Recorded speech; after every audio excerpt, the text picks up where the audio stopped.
اگر موسیٰ سچا ہے اور بقول اس کے رب العالمین کا رسول ہے تو فلولا القی علیہ اسورۃ من ذہب او جاء معه الملائکۃ مقترنین،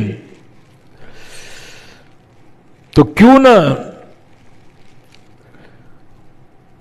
ڈالا گیا اس پر یا اتارا گیا اس پر اسورۃ کنگن، اسورہ سوار کی جمع کنگن، کنگن من ذہب سونے کے، اس پر سونے کے کنگن کیوں نہیں اترتے؟ اگر وہ حق پر ہے، سچ پر ہے، پھر یہ غربت کیوں، یہ فقر کیوں؟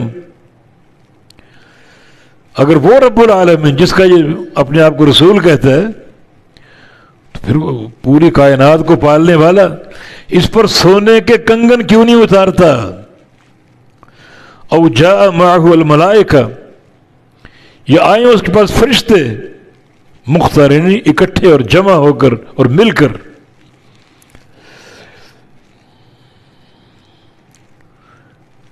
فرشتے ساتھ آتے، دنیا کے خزانے اس کے ساتھ ہوتے۔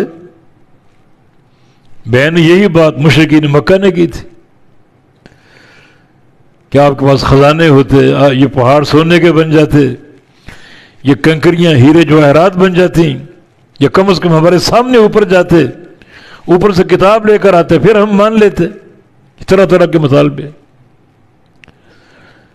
موسیٰ کی قوم نے بھی کہا تھا ارنا اللہ جہرا، کہ اللہ کو ہمارے سامنے کھڑا کر کے دکھاؤ، ہم اللہ کو دیکھیں گے پھر مانیں گے۔ یہ مشرکین اور کفار کے مطالبے ایک جیسے ہی ہیں۔ تو فرعون یہ کہہ رہا ہے، سمجھا رہا ہے، اگر یہ حق پر ہوتا، اس ذات کا رسول ہوتا جو رب العالمین ہے، تو رب العالمین نے کیوں اس کو چھوڑا ہوا ایسے؟ ایک عصا لے کر گھومتا رہتا، کیوں چھوڑا ہوا ہے؟ سونے کے کنگن اس کے پاس ہوتے، دنیا کے خزانے اس کے پاس ہوتے، یا کم از کم اس کے ملائکہ اس کے ساتھ ہوتے۔ فاستخف قومہ، اپنی قوم کو اس نے ہلکا کر دیا۔ مانا اے قوم تمہاری کوئی رائے نہیں ہے، رائے تو میری ہے۔ فَأَطَاعُوهُ، اور وہ قوم اس کی اطاعت کر بیٹھی، حالانکہ قوم کو سارا ماجرا دکھائی دے رہا ہے، موسیٰ علیہ السلام کا معاملہ، فرعون کا معاملہ، اور اندر سے فرعون خائف بھی ہے موسیٰ علیہ السلام سے، اور طرح طرح کی حجتیں پیش کر رہا ہے، اور یہ باتیں کر کر کے اپنی قوم کو ہلکا کر دیا۔ مانا اے قوم تمہاری کوئی رائے نہیں ہے، رائے میری ہے، تم میرے فرما بردار بن جاؤ۔ تو قوم اپنی رائے سے ہٹ کر فرعون کی فرما بردار بن گئی۔ فَأَطَاعُوهُ، وہ فرعون کی اطاعت کر بیٹھی۔ انہم کانوا قوما فاسقین، بے شک وہ فاسق قوم ہے، وہ قوم ہے فاسقین، فسق و فجور کرنے والی۔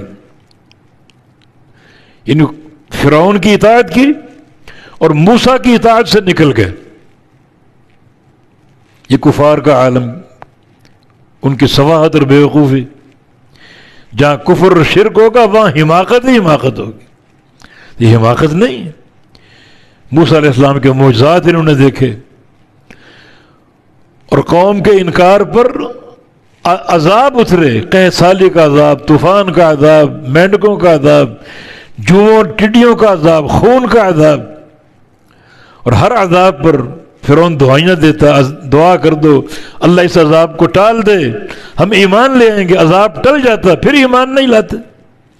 یہ سب کچھ قوم نے دیکھا، تو قوم تو کم از کم مان جاتی، لیکن نہیں۔ فرعون کی باتیں سن کر کہ میرے پاس ملک مصر کی بادشاہت ہے، اور سارا یہ نہریں میرے تحت چلتی ہیں، میں خزانوں کا مالک ہوں، دولتوں کا مالک ہوں، ان باتوں نے قوم کو بہلا دیا، پھسلا دیا، اور قوم کی اپنی رائے ختم ہو گئی، اور موسیٰ علیہ السلام کے اور فرعون کے پیروکار بن گئے، موسیٰ علیہ السلام پیروی سے نکل گئے۔